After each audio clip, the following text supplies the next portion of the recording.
우리가 잘 아는 말씀이에요. 로마서 8장 26절로 28절까지의 말씀 너무너무 많이 들어봤던 말씀이고요. 성령도 우리의 연약함을 뭐 한다고요? 도우신다고 말씀하고 있습니다. 자, 우리의 제목, 오늘 제목 말씀 한번 읽어볼까요? 시작! 하나님께서 우리를 도우시는 방법. 예. 자, 성령님께서 우리의 연약함을 뭐 하신다고요? 도우신다고 26절에 말씀하면서 시작했는데요. 자, 하나님께서, 성령님도 하나님이시죠? 예수님도 하나님. 자, 삼위일체 하나님 모두 다를 말씀드리는 거예요. 하나님이 우리의 연약함이나 부르짖음이나 그리고 우리가 하는 모든 삶들 속에서 도우시기를 원하시는 하나님이신 줄 믿습니다. 네, 근데 오늘 말씀이 실질적으로는 하나님께서 우리를 도우시는 방법이라고 했지만요, 반대로 좀 생각해 봤으면 좋겠어요. 그러면 하나님이 우리를 도우시는데 언제 도우실까? 그래서 우리가 하나님의 도움을 받는 방법이라고 생각하고 이 말씀을 같이 나누는 거예요. 하나님께서 우리를 도우시는 방법. 주어가 누구예요? 하나님이신데, 그럼 우리는 뭐예요? 우리가 하나님의 도움을 받아야 되잖아요. 그러면 언제, 어떻게 해야 하나님의 도움을 받는지 그것을 조금 알 수 있는 귀한 시간 되시기를 예수님의 이름으로 축원합니다. 자, 오늘 말씀을 이렇게 보니까요, 우리가 잘 아는 말씀입니다. 이 말씀도 한번 읽어볼까요? 시작! 너께서 내게 복을 주시고 너를 지키시기 원하며 여호와는 그의 얼굴을 내게 비추사 은혜 베푸시기를 원하며 여호와는 그의 얼굴을 내게로 향하여 드사 평강 주시기를 원하노라 할지니라 하라. 예, 이 민수기 6장 24절 26절까지의 말씀입니다. 이게 누구한테 한 말이에요? 예, 아론과 제사장들에게 한 말이에요. 모세가 아론과 제사장들에게 이야기하기를 너희는 이스라엘 백성을 축복해 주어라. 축복해 주되 뭐라고 축복해 주냐면 이렇게 축복해 주어라 라고 하면서 아론 제사장들이 이스라엘 백성을 축복할 때 이렇게 축복해 주어라 라고 가르쳐 준 거예요. 그러니까 이 말씀은 하나님이 이스라엘 백성을 축복해 주시기를 원한다, 원하지 않는다? 원한다는 거예요. 근데 이것을 누구를 통하여서 축복해 준다? 누구를 통해서 축복해 주시기를 원하신다? 아니. 지금 이 말씀. 지금 모세가 누구한테 가르쳐 준 거라고요? 제사장들한테. 그러니까 제사장들이 이렇게 가르쳐 준 거야. 너희는 이스라엘 백성을 축복해 줘. 이렇게. 라고 한 거예요. 그러면은 하나님은 누구를 통해서 이스라엘 백성을 축복해 주시기를 원한다?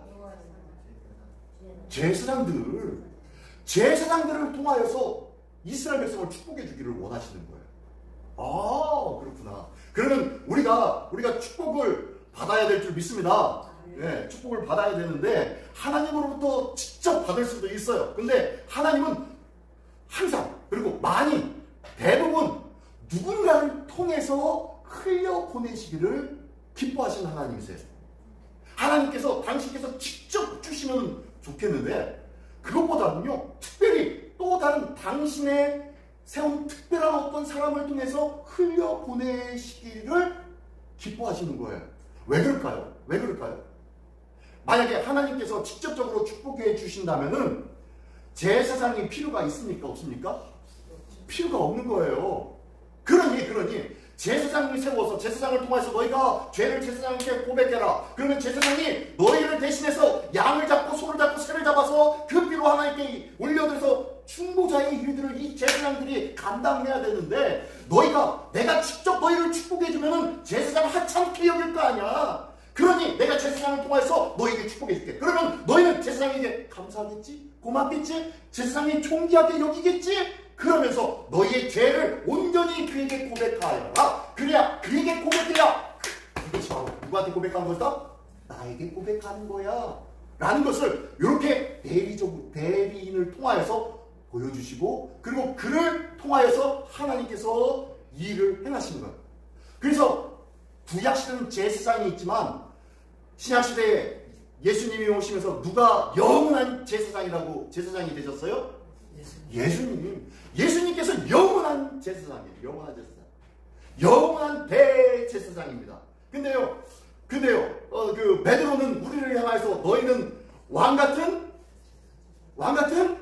제사장이다 라고 말씀하고 있어요. 그러니 우리도 제사장 직분 예수님을 따라, 예수님은 대제사장, 영원한 대제사장이고 우리는 제사장, 작은 제사장으로 주님의 일들을 돕고 주님의 일들에 함께하는 그러한 은혜의 사람들이에요. 은혜를 나를 통해서 흘려보내야 할 사람이에요. 그래서 우리는 뭐 해줘야 돼요? 세상 사람들 앞에 뭘 해줘야 돼요? 뭘 해줘야 돼요? 축복해줘야 돼요. 때로는 우리가 이원론적인 생각을 할 때가 많이 있어요. 무슨 말이냐면요, 교회 안에 있는 사람은, 예수 믿는 사람은 거룩한 하나님의 백성, 세상에 예수 믿지 않고 세상에 있는 자는 지옥으로 치닫고 있는 백성, 그러니까 우리는 너희와 달라 라면서 똑 잘라서 생각합니다. 기억하십시오. 절대로 그렇지 않아요. 우리 살아계신 이 온 땅과 만물의 창조주 하나님은요, 예수 믿는 우리의 하나님이시기도 하지만 믿지 않고 죽음으로 치닫고 있는 자를 향하여 안타까워하며 괴로워하며 눈물을 흘리며 그들이 다시 찾아오기를 기다리시는 그들의 하나님이시기도 하신 줄 믿으시기 바랍니다. 그러므로 우리는 우리가 받은 이 은혜를 어떻게 해야 돼요? 그들에게 끊임없이 흘려보내야 할 줄 믿습니다. 그러면 나는 하나님으로부터 어떤 복을 받으셨습니까? 내가 복을 받아야 흘려보내지요. 아휴, 나 살기도 급해 죽겠는데, 나 살기도 힘들어 죽겠는데 누구를, 그렇죠? 그런가요? 네, 아니에요. 하나님께서 내게 주신 은혜를요, 우리가 하나씩 되뇌이고 되돌아보며 우리의 삶을 돌이켜볼 때마다 모든 것이 다 하나님의 은혜일 줄 믿습니다. 이것을 발견하며 살아가는 자들이 기쁨과 감사와 은혜의 삶을 누리는 거예요. 이것을 발견하지 못하니까요, 항상 괴로운 거예요. 항상 마음이 착잡한 거예요. 남을 돌아보는 거, 그럴 여유가 어디 있어요? 내가 답답해 죽겠는데, 그죠? 하나님의 은혜를 생각하고 내가 받은 은혜가 뭔지를 아는 자들만이 풍성한 하나님의 삶을 살아요. 넘쳐 흘려보내는 축복의 삶을 살 수 있다는 거예요. 하나님은 믿는 자나 믿지 않는 자나 모두에게 동일하게 은혜를 주시고 복을 내려 주시는 하나님이신 줄 믿습니다. 근데요, 이 복을 누가 받아 누릴 수 있느냐? 하나님을 향하여 민감하게 반응하고 하나님을 늘 떼어서 하나님과 관계하는 자들은요, 그 복을 받아 누릴 수 있는 거예요. 하나님과 상관없이 사는 자들은요, 내가 주신 복이 뭔지도 몰라요. 저도 몰라요. 하나님과의 관계가 끊임없이 있는 자들은요, 아주 작은 하나님의 은혜에도 기뻐하고 감사할 수 있어요. 이 귀한 은혜가 우리 모두에게 있기를 원합니다. 자, 어쨌든요, 하나님은 우리에게 뭘 주시기 원하신다? 복 주시기를 원하세요. 그래서요, 복을 주셔서 너를 지키시고 은혜를 풀어주시고 평강 주시기를 원하시는 분이 하나님이신 줄 믿습니다. 예, 이게 바로 우리의 하나님이에요. 그 하나님이 우리를 도와주시겠다고 약속하신 줄 믿습니다. 자, 하나님께서 우리를 이렇게 복 내려주시기를 원하시는데, 이 복 내려주시는 우리 하나님께서 우리를 어떻게 도우시는지 한번 볼까요? 우리를 어떻게 도우시냐면, 한번 읽어보겠습니다. 시작. 그래서 예수 안에서 우리를 택하사 우리로 사랑 안에서 그 앞에 거룩하고 흠이 없게 하시려고 그 기쁘신 뜻대로 우리를 예정하사 예수 그리스도로 말미암아 자기의 아들들이 되게 하셨으니. 자, 하나님이 우리에게 복 내려주신대요. 근데 어떻게 복 내려주신가 봤더니, 자, 창세전부터 예수 그리스도 안에서 우리를 뭐 하셨다고요? 택하셨다고요. 하나님께서 택해주셨대요. 그리고 우리로 그 사랑 안에서 그 앞에 거룩하고 흠이 없게 하시려고 그 기쁘신 뜻대로 우리를 어떻게 하셨어요? 예정하셨대요. 하나님이 택하시고 예정하셨대요. 자, 우리 교회는 성결교회입니다. 예수교에 대한 성결교회. 근데 우리 교단에서는요, 예정론을 믿고는 있지만 주창하지는 않습니다. 근데 예정론을 주창하는 것이 어느 교단이죠? 네, 장로교죠. 장로교는요, 칼빈에 의해서 철두철미한 하나님의 예정론을 야기하죠. 하나님의 주권과 예정을 강력하게 주장하고 있습니다. 하나님의 주권과 예정은 맞는 말입니까? 틀린 말입니까? 아니면 그럴 수도 있는 말입니까? 네? 맞는 말입니까? 틀린 말입니까? 그럴 수도 있는 말입니까? 그럴 수도 있는 말인가요? 아니에요. 맞는 말이에요. 하나님은 철저하게 예정하시고 택하시고 붙잡아주셨어요. 우리를 지명하여 부르셨다고 말씀하셔요. 그렇죠? 우리를 지명하여 불러. 내가 너를 지명하여 불렀나니. 그래서 지명이 뭡니까? 손가락으로 이름을 너 라고 정확하게 가르쳐서 부르신 거예요. 지명하고 부르셨대요. 하나님은요 정확하게 우리를 택하시고 예정하신 하나님이신 줄 믿습니다. 네. 하나님의 그 예정받은 사람들이 하나님 앞에 나와서 예배할 수 있는 줄 믿습니다. 오늘 이 자리에 함께하고 있는 우리 모두가 바로 하나님 앞에 예정받은 족속인 줄 믿습니다.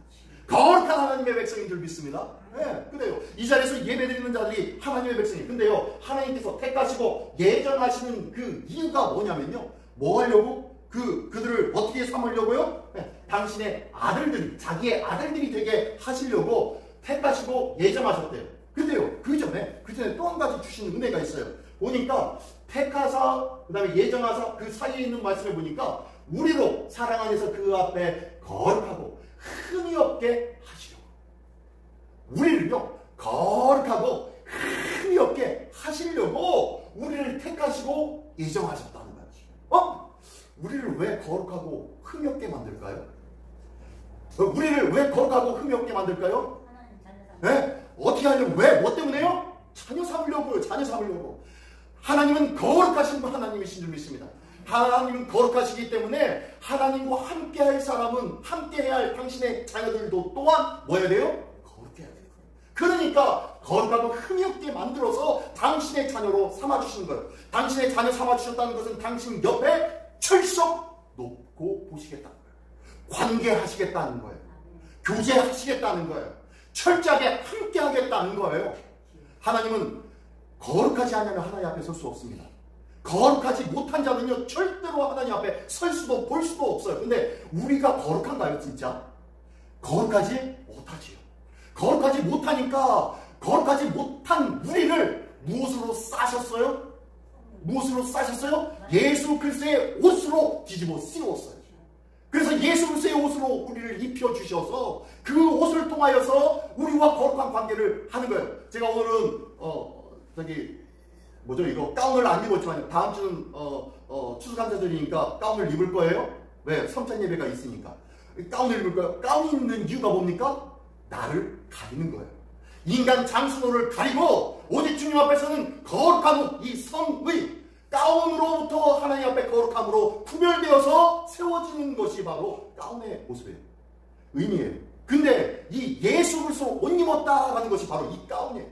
오늘 이 자리에 우리 주님 앞에 나올 수 있는 이유는 우리 모두가 예수 그리스도를 믿음으로 예수 그리스도 옷 입은 자이기 때문에 주님 앞에 온 줄 믿습니다.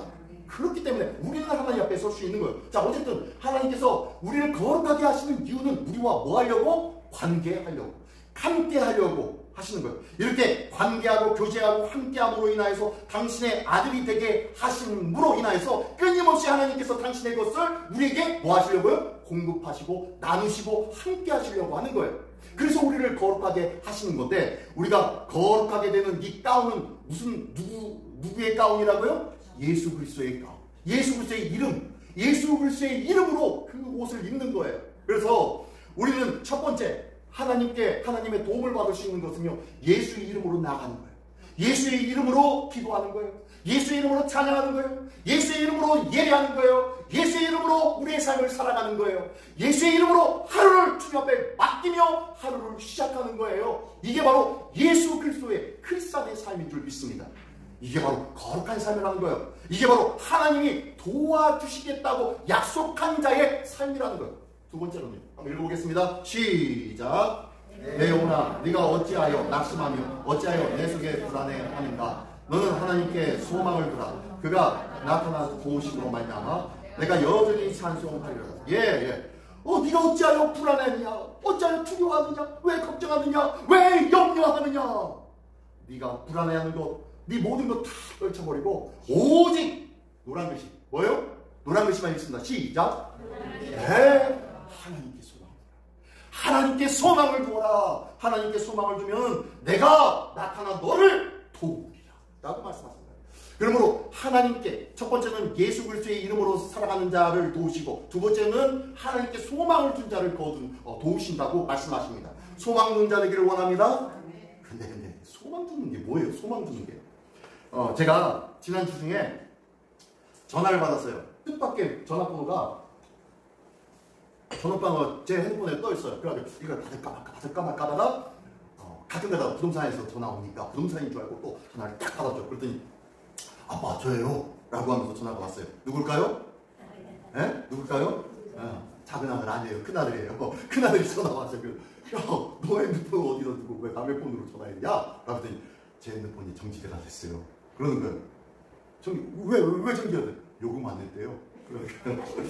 요금이 제 통장으로 이제 나갑니다. 왜냐면 쟤들이 큰 아이는 중학교 때, 그다음에 작은 아이는 초등학교 때 핸드폰을 사주면서 제 이름으로 자녀들 이렇게 해주는 것을 했거든요. 그러다 보니까요, 제 통장에서 계속 그때부터 지금까지 나가고 있었던 거예요. 나가고 있었는데 제 통장이 나가는 통장이 이제 우리은행 통장이 3개가 있는데 원래 통장 하나 있고 그다음에 또 다른 또 이제 하나 만들어 원래 있었던 또 다른 통장이 있었고 그리고 무슨 일을 하면서 내가 회계를 보게 되어가지고 회계 통장을 하나 만들었는데 지금은 안 보니까 소용이 없으니까 그 통장에다가 우리 아들 이제 저기 하는 것을 다 거기다 집어넣었어요. 그래서 그 통장에다가 돈을 넣어놓으면 자연적으로 알아서 빠져나가게끔 했지요. 근데 매번 때가 되면은 그냥 돈이 빠져나가는데 아이들이 나중에 알았어요.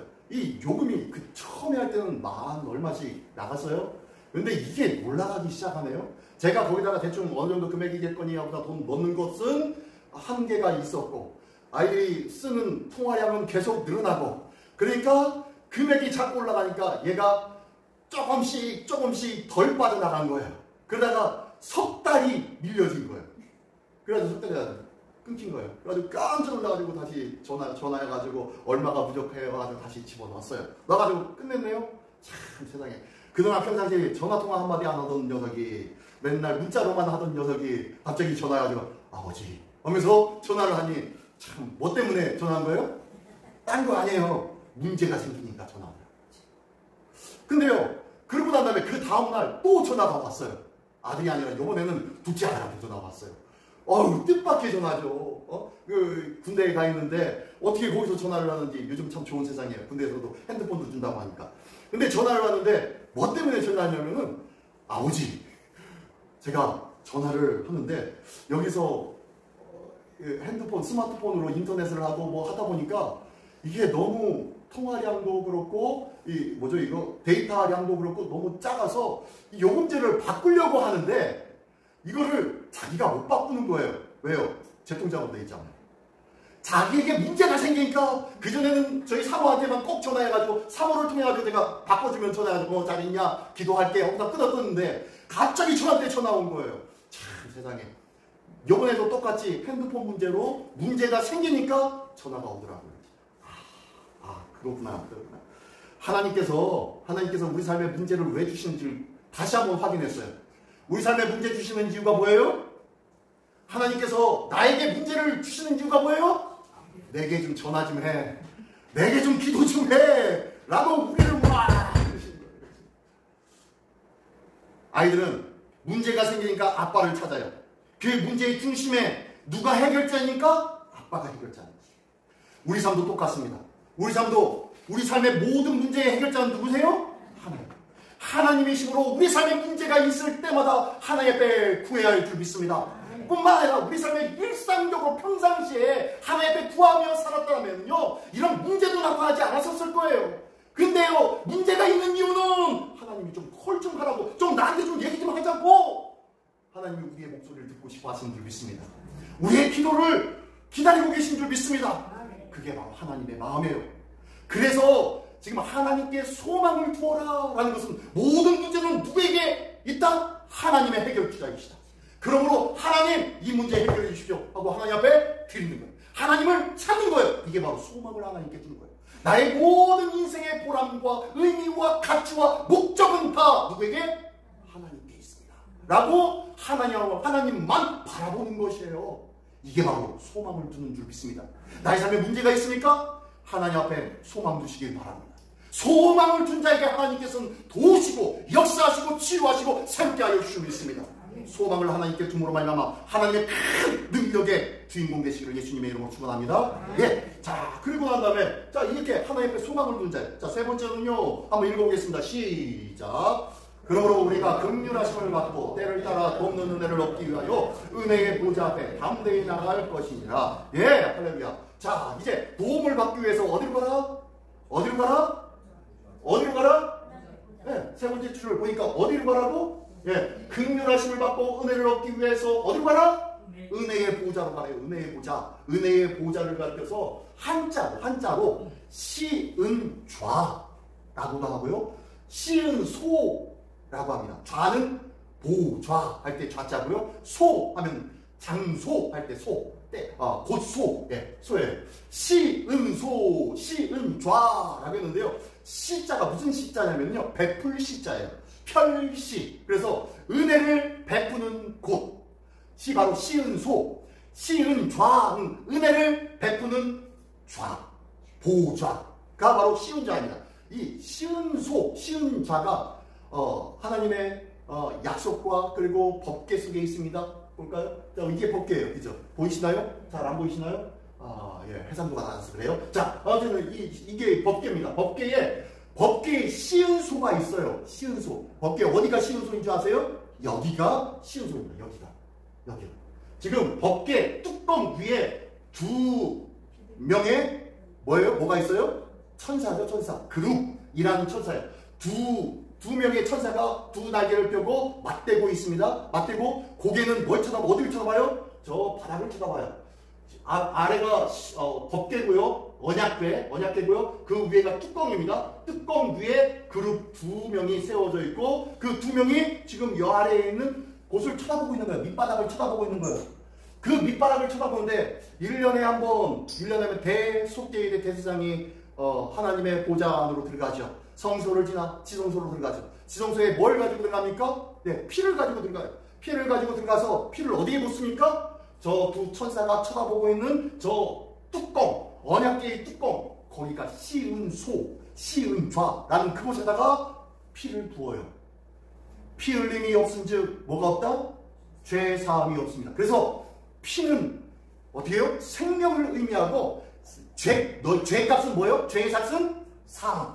생명을 의미하는데 이 죄값으로 인해서 생명을 취했다라는 의미에서 피를 뿌리는 곳이 저곳이에요. 그래서 저 시은소는요 날마다 피로 얼룩진 곳이에요. 피로 매년 한 번씩 가가지고 대제사장이 피를 붓는데 그것을 저 두 천사가 바라봅니다. 왜 쳐다보고 있을까요? 왜 쳐다볼까요? 증인입니다. 증인. 두 증인으로 인하여서 하나님의 피가, 속죄의 피가 이곳에 임하였습니다. 하나님, 이제 이 피가 떨어졌으니 그들의 모든 죄를 사하여 주십시오. 라고 증인으로 저 두 그룹이 있는 거예요. 여튼 이렇게 하고 저곳이 바로 하나님의 은혜로 말미암아 죄가 사해지는 곳. 그래서 은혜가 베풀어지는 곳이 바로 시은소 저기예요. 저 보니까 앞에 말씀해 보니까 그러므로 우리가 긍휼하심을 받고 때를 따라 돕는 은혜를 얻기 위해서 어디로 가야 된다고요? 은혜의 보좌 앞으로 가야 된다. 바로 시온수로 가야 된다. 피 흘리신 예수의 피를 의지해서 하나님 앞으로 나아가야 된다고 말씀하고 있는 거예요. 그래서 이 은혜의 보좌 시은자는요 예수 그리스도를 통한 대속의 은혜를 말하고 있는 거예요. 이 대속의 은혜가 있으면 그 은혜의 장소로 가야 되는데 우리가 어디가 시은좌, 나의 시은자는 어디입니까? 제가 요즘 당뇨가 조금 진해졌나요? 어제 새벽 예배 끝나고 난 다음에 저희 사모가 그래요. 목사님 왜 그러세요? 그러는 거예요. 왜? 무슨 일 있어요? 그랬더니 아니 목사님 오늘 설교하는 거 보니까 무슨 전도사가 참 설교하듯이 왜 이렇게 버벅거려요? 라고 그러는 거예요. 그랬더니 왜 그래? 하면서 설명을 해줬어요. 왜 어제 새벽에 좀 버벅거리냐면요. 제가 편집한 거에는 잘 안 나오는데 물을 계속 마셨어요. 물을. 요즘 당뇨가 조금 심해졌나 한번 당을 한번 해봐야 될 것 같아요. 근데 물이 왜 이렇게 많이 막 먹겠는지 당뇨가 심해지면 다식, 다뇨 이 3다의 일들이 있더라고요. 많이 마시고 많이 먹고 많이 싼데요. 화장실을 많이 간대요. 소변으로. 어쨌든 그런데요. 아무튼 그래도 물을 많이 마셨는데 왜 이렇게 물이 땡기는지 몰라요. 그래서 뭐 어제 새벽에 설교하다가 마시고 성경 봉독하다가 마시고 그리고 설교 중간에 또 한번 마시고 그리고 다시 앉아가지고 기도하다가 또 여기 위에 있는 거 다시 내려가지고 마시고 얼마나 많이 마셨는지 몰라요. 그래서 이 물 한 잔은요, 굉장히 저한테는 크고 값진 물입니다. 이 물이 없으면 아마 설교하는데 굉장히 큰 지장이 있을 거예요. 오늘도 편집사님이 이 물 채워주셨는데, 편집사님이 가져가시고, 조집사님이, 조일남 집사님이 갖다 올려주시고, 은혜의 물 한 잔인 줄 믿습니다. 이 물 한 잔으로 큰 은혜가 차고 넘치시기를 예수님의 이름으로 축원합니다. 근데요, 어쨌든 이렇게 어제 저녁에도 그랬어요. 어제 저녁에도 목양실에서 이제 설교 정리를 하고 하다가 갑자기 물이 막히는 거예요. 그래서 저기 식당으로 2번씩이나 왔다 갔다 하면서 물을 마셨어요. 거기에 뭐가 있기 때문에? 정수기가 있으니까. 정수기가 있으니까 거기 가가지고 마셨어요. 원래 정수기 여기 앞에 있는 정수기가 2층 저 목양실 앞에다가 놨던 정수기예요. 제가 물을 많이 마시기 때문에 물 계속 마시려고 거기다 놨었는데, 이제 여기다 내려놓음으로 말미암아 이제 식당으로 왔다 갔다 하는데 2번, 3번 그렇게 왔다 갔다 하는 이유는 뭐예요? 물이 필요하기 때문에. 물이 어떻게 물을 안 먹고 살 수 있을까라고 생각될 정도로 요즘은 물이 굉장히 귀하다는 걸 느껴요. 우리 믿음의 모습도 동일한 줄 믿습니다.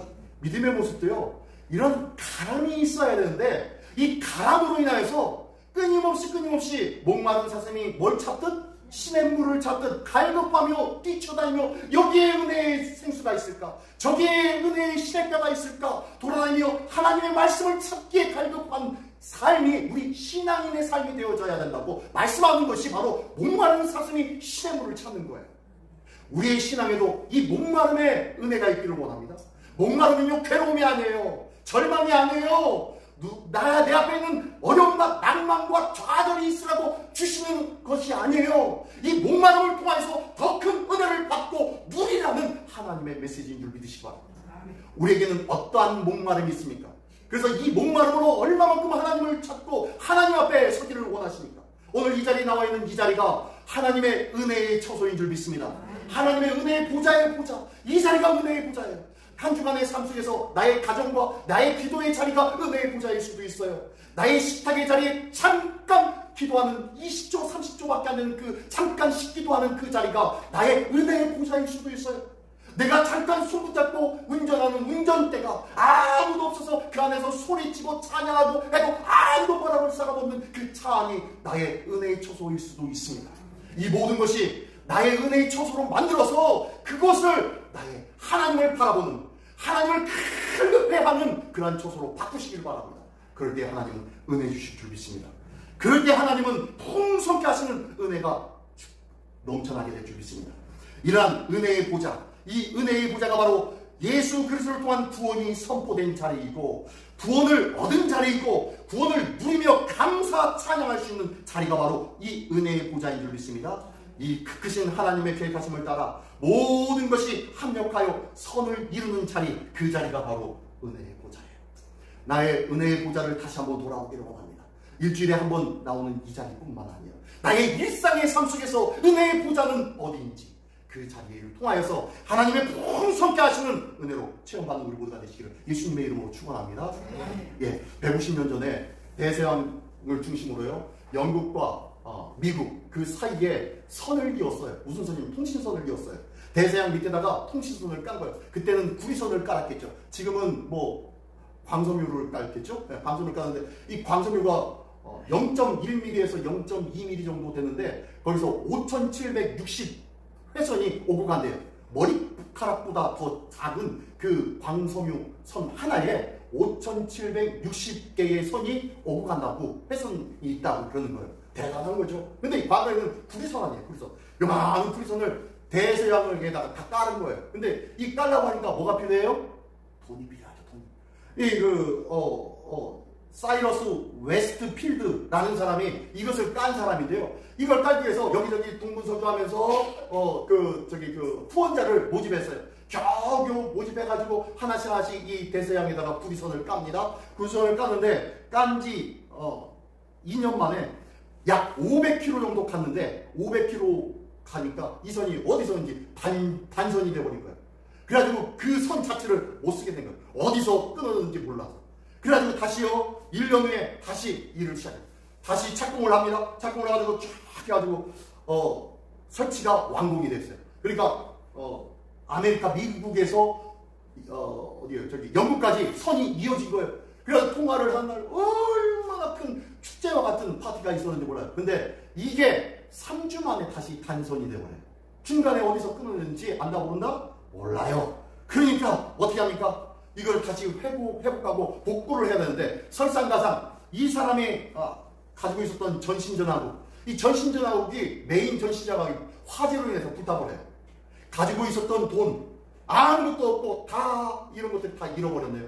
그래가지고 절망하고 거의 포기하시다시피 했는데, 7년 후에 그 포기했던 모든 것들을 다시 딛고 일어서서 다시 손을 깝니다. 그리고 난 다음에 수년 후에 이것이 착공이 완공이 됐어요. 그 이후로부터는요, 미국과 영국 사이에 상거래가 원활하게 일어나는데, 이 통신선을 통하여서 일어나니까요. 예전에는 사람이 왔다 갔다 해야 되는데, 각 한 회사에서 저쪽 회사에 한 사람들이 왔다 갔다 해야만 뭔가 이러는데, 이제는 전화로 되네요. 이제 통신선으로 되네요. 이제는 뭘로 이렇게 오고 가는 문서로도 다 되네요. 그러니까요, 너무 기가 막힌 거예요. 이걸로 인해서 어마어마한 경제적 가치를 누리게 되었습니다. 그는요, 수없이 많은 어려움이 있었지만 그 어려움을 딛고 일어섰으니까요, 어마어마한 결과가 나타나게 되어졌다는 거예요. 이와 같이 우리 예수님께서도 우리를 위해서 하나님과 단절된 그 관계를 잇기 위해서 이 땅에 내려오신 줄 믿습니다. 그리고 피와 살을 찢으시면서 하나님 앞에 우리의 모든 것을 내어주신 줄 믿습니다. 우리의 모든 것들이 예수 그리스도로 말미암아서 이렇게 다 해결되어졌는데, 우리는 주님을 얼마만큼 의지하고 있습니까? 예수님께서 이 땅에 내려오셔서 십자가를 지신 것이 거저 그냥 내려와가지고 그냥 어떻게 몇 가지 일하니까 이루어진 일이 아니에요. 그렇죠? 어둠의 세계와 맞서 싸워야만 했습니다. 당신의 피를 뿌려야만 했고, 당신의 살을 찢어야만 가능했던 일이 바로 이 하나님과의 교제의 일들이었어요. 이 하나님과 인간 사이에 끊어진 이 단절된 이 관계를 회복시키기 위하여서 예수님께서 이렇게 어마어마한 일들을 행하셨는데, 우리는 그 길을 잊어버리고 살아가고 있어요. 마치 대서양에 영국과 미국을 이은 이 선을 잃어버렸어요. 그리고 열심히 아직까지도 배 타고 왔다 갔다 하고 있는 그런 어리석은 일을 범하고 있는 일이 있지 않습니까? 우리 이 시간 다시 한번 예수 그리스도를 다시 한번 의지하기를 원합니다. 나를 위해서 흘리시고 찢기신 피와 살을 다시 한번 기억하며 그 길로 인하여서 우리 하나님과 거룩한 관계를 다시 한번 회복하기를 원합니다. 그 길이 산 길인 줄 믿습니다. 그 길이 나를 도와주시는 길인 줄 믿습니다. 그 길이 내가 회복되어지고 강건케 되어져야 할 길인 줄 믿습니다. 그 길로 인해서 하나님의 축복의 주인공 되시기를 예수님의 이름으로 축원합니다. 기도하겠습니다. 시간 다 같이 목소리 기도할 때 오늘 들은 말씀을 생각하면서 다음 주에 성찬 예배를 통하여서 우리 주님의 흘리신 피와 살을 의미하는 성찬식이 있는데, 주님, 이 성찬의 의미를 다시 한번 기억하며 날마다 주님을 의지하고 주님을 소망하는 자 되게 하여 주시옵소서. 주님 앞에 더욱더 가까이 나아감으로 인하여서 하나님의 거룩하신 도우심을 받는 우리 모두가 되게 하여 주시옵소서. 이를 위해 다 같이 한 목소리로 기도하겠습니다. 할렐루야.